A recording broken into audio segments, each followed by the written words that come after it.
City India news channel हक की आवाज़। पैराडाइज फंक्शन पैलेस महबूब नगर। रियासत आंध्र प्रदेश में गाड़ियों की तलाशी मुहिम के दौरान पुलिस ने 8 करोड़ 40 लाख रुपए की नकदी जब्त कर ली। अहदेदारों के मुताबिक एनटीआर ज़िले में जगियापेट मंडल के पास कायम करदा चेक पोस्ट से एक लारी गुजर रही थी जिसमें पाइपों का लोड था। लारी को रोककर तलाशी ली गई जिसमें से 8 करोड़ 40 लाख रुपए नकद बरामद हुई।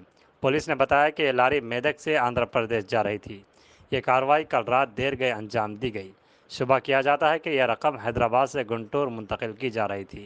पुलिस ने रकम मुंतकिल करने वाले 2 अफराद को हिरासत में ले लिया है।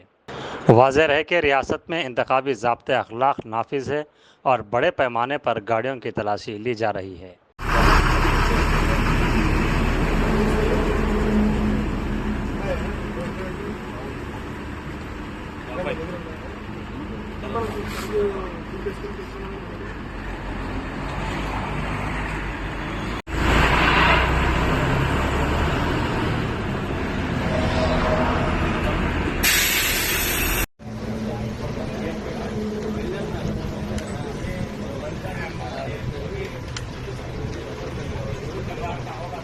ఆల్రెడీ ఇంత లారీ తోటి వచ్చింది కాకుండా సపరేట్గా ఏర్పాటు చేసుకున్న క్యాబిన్లో అక్కడ బాగా ప్లేస్ కలిగి ఉంది. ఆ ప్లేస్లో మా వాళ్ళకి ఆ క్యాబిన్ ఉండేటటువంటి డిస్టెన్స్ని బట్టి ఆ దూరాన్ని బట్టి వాళ్ళు అంచనా వేసి దాంట్లో ఎక్కి చూడడం జరిగితే దాంట్లో 5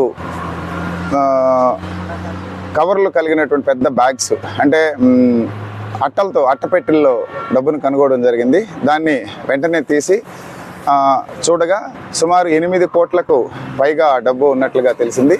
సో వెంటనే మేము ఆ మిషన్స్ ఏదైతే డబ్బు కౌంట్ చేసేటప్పుడు మిషన్లు కూడా తెప్పించడం జరిగింది. ఆ మిషన్లు కౌంట్ చేసిన తర్వాత కరెక్ట్గా ఎగ్జాక్ట్ ఫిగర్ ఎంత ఉందో తెలుస్తుంది. ఇంకా ప్రాసెస్ జరుగుతుంది. అయిపోయిన తర్వాత దీన్ని మాకుండేటటువంటి ప్రొసీజర్ ప్రకారము ఏదైతే 10 లక్షలకి పైన ఉంటుందో దాన్ని మేము ఇంటర్సెప్షన్ చేసినటువంటి దాన్ని సీజ్ చేసి ట్రెజరీలో డిపాజిట్ చేసి ఇన్కమ్ ట్యాక్స్ వాళ్ళకి ఆ పర్టికులర్స్ ఇవ్వడం జరుగుతుంది. ఆ ఇన్కమ్ ట్యాక్స్ కన్సర్న్డ్ అది ఎవరిదనేటటువంటి దాన్ని తెలుసుకున్న తర్వాత వాళ్ళకి నోటీస్ ఇచ్చి ఫర్దర్గా వాళ్ళు చేయాల్సినటువంటి యాక్షన్ వాళ్ళు చేస్తారన్నమాట.